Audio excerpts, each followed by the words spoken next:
ক্ষমতাচ্যুত প্রধানমন্ত্রী শেখ হাসিনা গত বছরে ভারতে পালিয়ে যাওয়ার পর বাংলাদেশ ও ভারত সম্পর্ক শীতল হতে শুরু করে। তবে রাজনৈতিক এই উত্তেজনার প্রভাব আন্তর্দেশীয় বিয়েতে প্রভাব ফেলেনি। 2024 সালে বাংলাদেশি ও ভারতীয়দের মধ্যে বিয়ের পরিমাণ আগের বছরের তুলনায় দ্বিগুণ হয়েছে। খবর টাইমস অফ ইন্ডিয়ার প্রতিবেদনে বলা হয়েছে, 2024 সালের জানুয়ারি থেকে 20 ডিসেম্বর পর্যন্ত 100 বাংলাদেশি নারী ভারতীয়দের বিয়ে করার অনুমতি চেয়ে আবেদন করেন। একই সময় 11 বাংলাদেশি পুরুষ ভারতীয় নারীকে বিয়ের আবেদন করেন।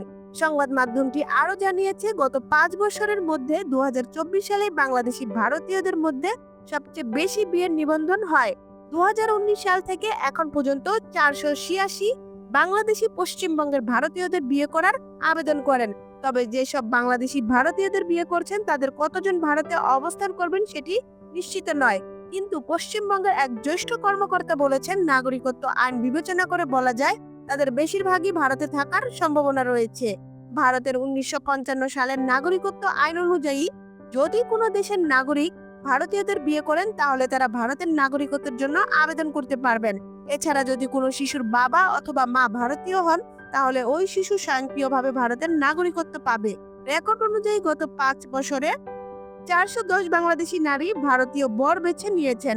অপরদিকে 76 বাংলাদেশি পুরুষ ভারতীয় বধূ নিয়ে দেশে এসেছেন।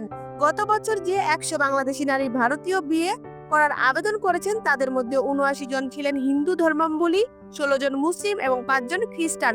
অপরদিকে যে 11 বাংলাদেশি পুরুষ ভারতীয় নারীদের বিয়ে করেছেন তাদের মধ্যে 9 জনই হিন্দু, বাকি 2 জন মুসলিম।